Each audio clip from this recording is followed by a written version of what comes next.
Ari kutongoza enkoransia ya DFCU Foundation, Minister w'ebyamatungo Bright Rwampara aina matsikongu encourage neija kuhwera okutungura obuhingi n'oburisa omu byanga bitari bimwe na bimwe. Egi foundation nehereza esente abarisa n'abahingi. Ituka government tuyamba abarisa n'abahingi kurwanisa endwara, okubahereza embibo nungi, okubatungira embibo z'amatungo konka turukumara esente zona ezikwetengwa hafamu. So nk'abantu abari gukora business government yakora ekyo tukabona banka eziri kukwata na government okwereza esente zitara maguba mengi ezabarisa n'abahingi ito nikikora ikintu cyandeteraha bikira government okutongoza foundation egi abo bw'umuntu gwero gukora kwatana n'ibigenderwa bya government. DFCU Foundation kitongole kivudde Agribusiness Development Center abasinga okukibadde bamanyi ebaddewo okumala emyaka 6 tuyamba abalimi okubayigiriza engeri abalimi ne business endala okuyigiriza engeri gyoyinza okubeera compliant noba nti ova ku level ey'okwewola obusente obutono noba ng'osobola okwewola sente eziwerako ezikuyamba okutuukiza ebirooto byo.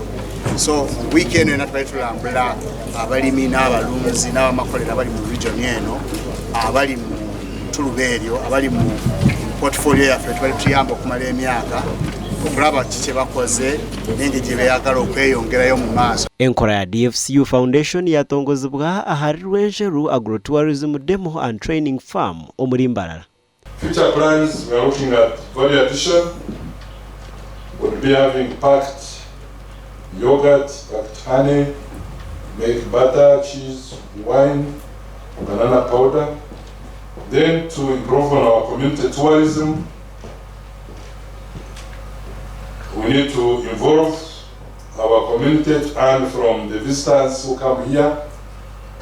For example, here we will be having a mashita, chunda, mashita, goya, looking at long-horned cattle. Mebondaura arukure encourage nagira ngu nibaza kwegesa abantu okwongera entasya omu maka gabo. DFCU Foundation is coming in to pick from the impact that the ADC had.